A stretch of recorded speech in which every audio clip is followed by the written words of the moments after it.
Thank you, Van. That was wonderful and inspiring, and not often that Canadian crowds get that worked up. So, I do want to go back to election night because, like so many other people, I was so moved watching you on CNN when you said, you tell your kids don't be a bully, you tell your kids don't be a bigot, you tell your kids do your homework and be prepared. Then you have this outcome and you have people putting children to bed tonight and they're afraid of breakfast. They're afraid of, how do I explain this to my children? And I wanted to ask you how, though, in the early days after the election, the kinds of conversations that were unfolding in your home and amongst your circle of friends, how were you talking about this? Well, I have no idea what's happening in my home because I was in Washington, D.C., scraping people's brains off the ground. And my kids live in Los Angeles. My wife and my kids and my books and my voter registration and my car are all in Los Angeles. This year, that's the only proof that I lived there because I've been on the road so much. So actually, my kids, I was talking to my kids when I was on the air because they were, this is real life. So my kids are up and they're watching this stuff, and Daddy comes on, and I'm literally thinking about how do I explain this to them? I was talking to them. I was talking to my friends. I wasn't thinking about, look, it was 3 o'clock in the morning by that point. I figured all y'all were asleep. So it's been tough. And kids are smart. Kids are very smart, and they know when something's wrong, and they know when something's wrong in the country.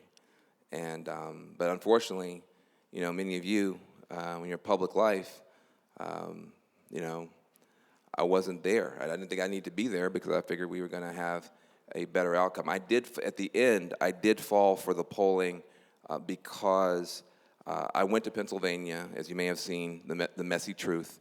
I went to Pennsylvania. I met with Trump voters, and the fingertips I had for it was that they seemed defeated. And I thought, okay, well, maybe Pennsylvania will hold. I knew we were going to lose Florida. I knew we were going to lose Ohio. But I thought maybe Pennsylvania would hold. I had not thought about Wisconsin and the impact of Scott Walker devastating the public employee unions. The opinion data in Wisconsin turns out to be correct, mainly pro-Hillary.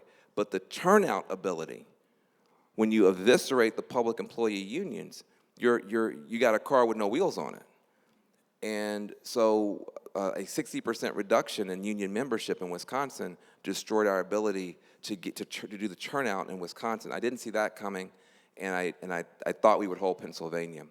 But they came out of the hills and hollers, as we say in the South, to vote for this guy. Yeah.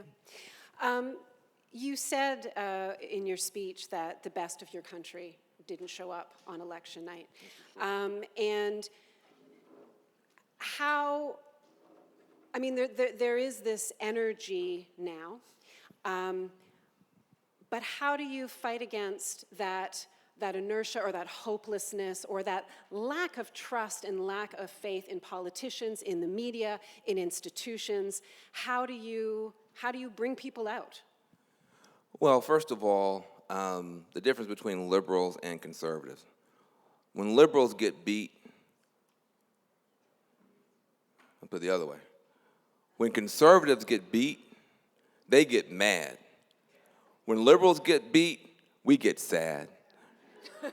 And so you have to get through all this stuff first.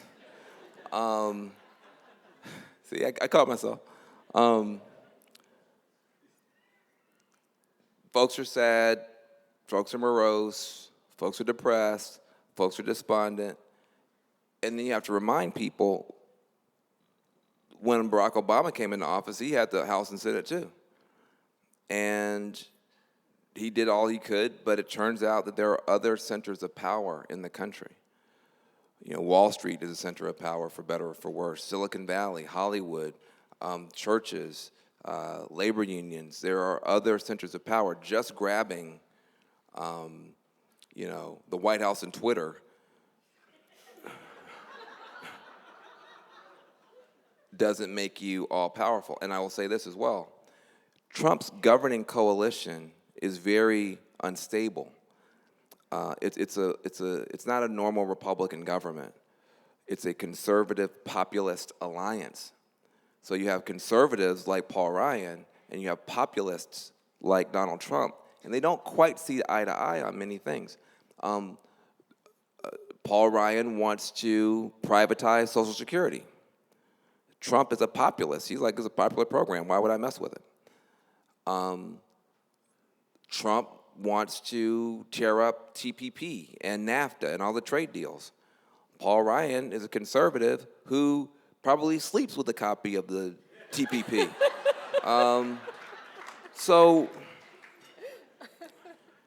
So this is a weird thing to work out. Also, his voting coalition, as I said, won't support him on every dumb thing he wants to do. And there's a real danger of us. Look, when I said white lash, as Leo did, I'm talking about a particular dynamic inside of that big voting coalition that is based on a kind of racial resentment. And people in the United States say, well, the working class backed Trump. It's a lot of black workers didn't back Donald Trump. There's a lot of Latino workers that didn't back Donald Trump. There is a racial character to this movement.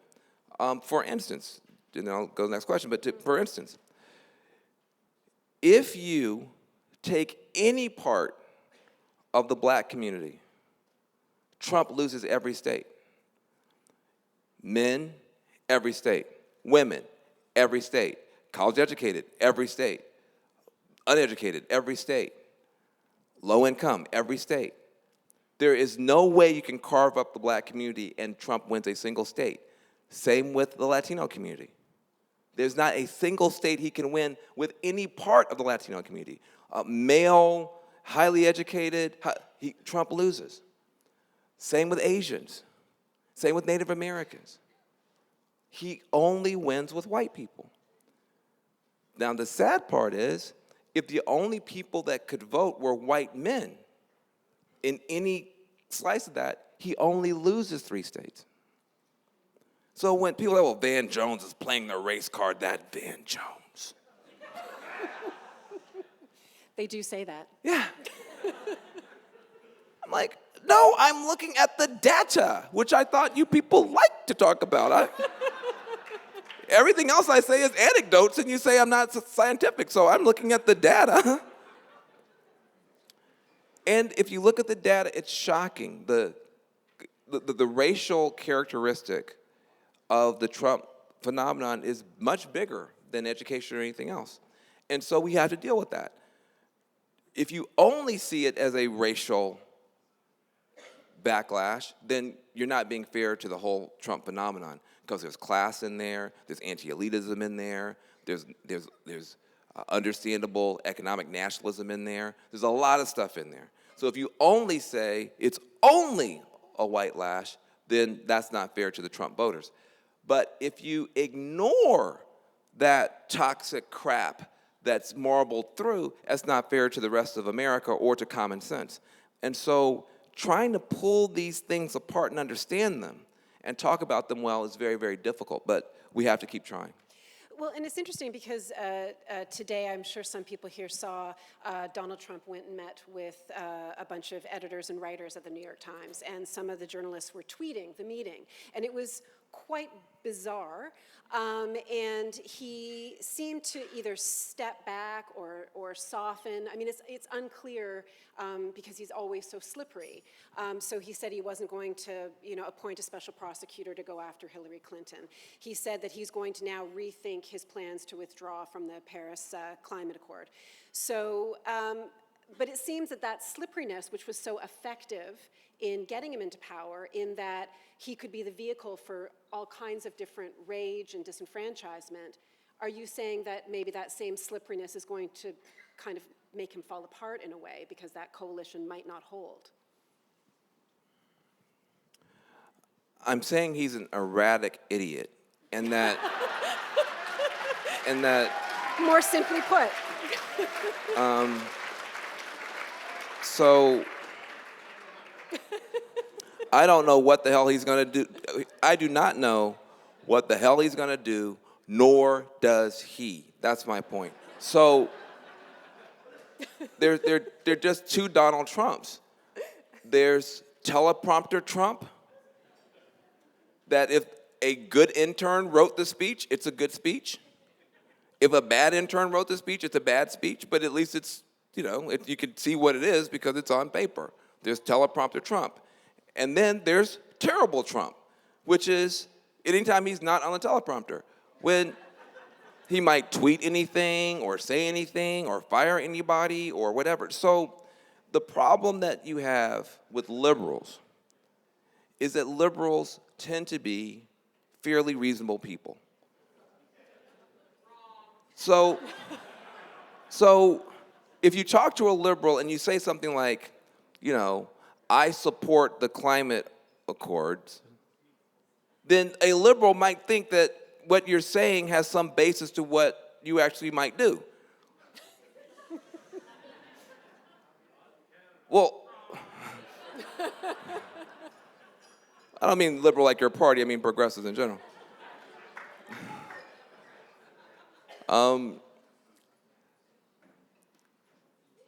You can't think that way dealing with Trump.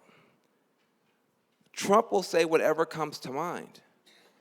So, you think to yourself, like, what's good training for understanding Trump? You have to think to yourself, okay,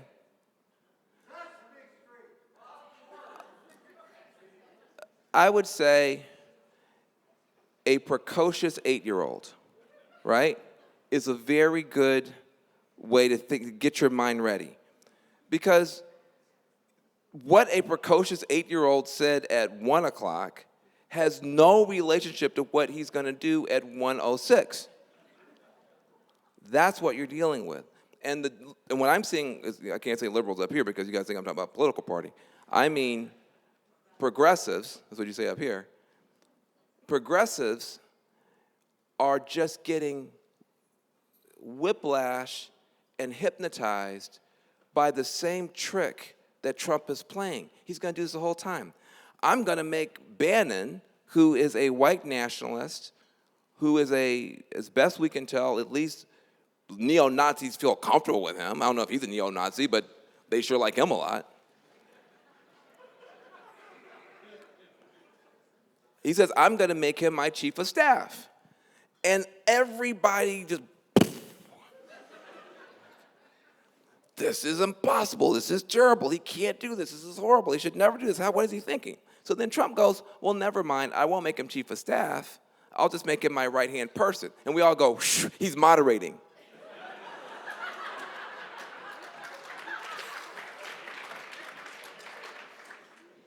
And he does this every time.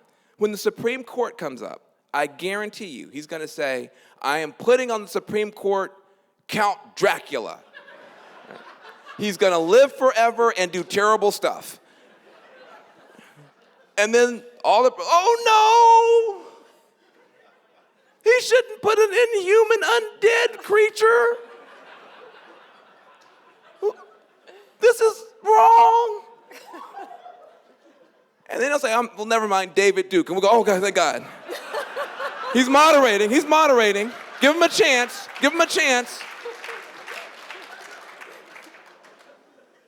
So you've got to think about this very differently. I have to wrap. One last point I wanted to touch on before I let you go is you talked about the economic gap and the economic inequality underpinning what's happened in the United States, what happened with Brexit, what we're seeing happening throughout Northern Europe, this fear that's arising on an economic level. But there's also a cultural component to it. And your work with The Messy Truth, the web series you did, I know you're going to do on December 6th, a live town hall, where you emphasize the necessity of people talking to one another across these differences. How do people do that at a time when it feels like this is not just about economics, but people feeling like they don't see themselves, their values, their beliefs, their very selves reflected in somebody else. That the outcome of this election feels very personal to people. They feel that their lives are under threat on both sides of it. So why is it important to you that people find those points of connection and points of empathy? Well, let me say a couple things. Seriously, I did go into the homes of Trump voters in Pennsylvania a couple weeks before the election, just to start the dialogue. My main concern really wasn't Tuesday of the election, it was Wednesday afterwards. And my question was, are we on the brink of another civil war in the country? Is this how we do civil wars in rich countries, shooting tweets instead of bullets? But, what are we doing? And, we don't agree. We don't agree. And that is okay. In a democracy, disagreement is allowed. Dictatorship, you have to agree. Democracy, the whole point is you don't have to agree. The question is, how do you disagree? If you disagree constructively, you come up with, at least the possibility is that you come up with a better answer than either side had. Maybe you're pro-market and I'm pro-state. But if we fight about it with respect, with reduced inflammation, with precision, we might come up with a public-private partnership that's better than either original idea. That's possible, at least.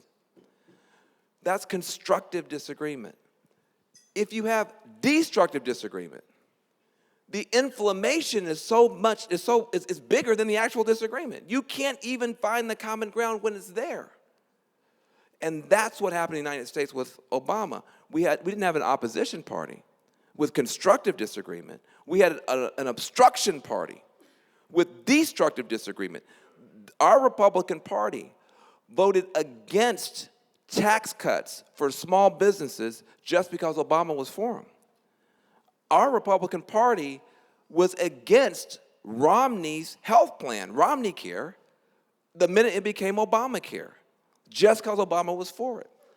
Our Republicans ran, John McCain, 2008, Leo, ran, saying climate change is real, saying it's caused by humans, saying cap and trade will fix it and it will create more jobs. John McCain ran as a climate champion, and when Obama put forward McCain's program, the Republicans called it socialism and refused to pass it. That's not constructive disagreement. That's destructive disagreement. That's obstruction. And what I am trying to say to people is simply this. We're not going to agree, and we don't have to agree.